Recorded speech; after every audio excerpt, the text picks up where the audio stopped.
తిరుపతి నెయ్యిలో, పవిత్రమైన తిరుపతి నెయ్యిలో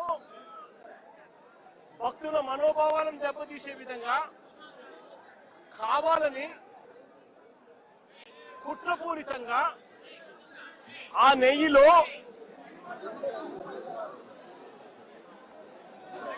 జంతువుల కొవ్వు ఉందని,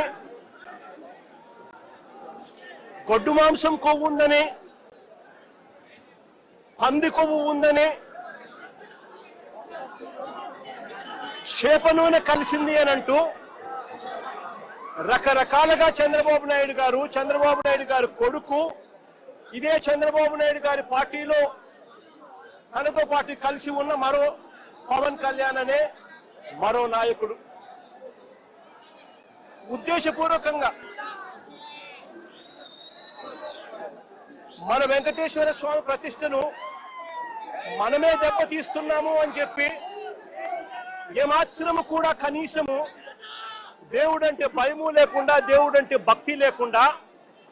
రాజకీయాల కోసం దేవుడిని ఉపయోగించడం మొదలుపెట్టారు.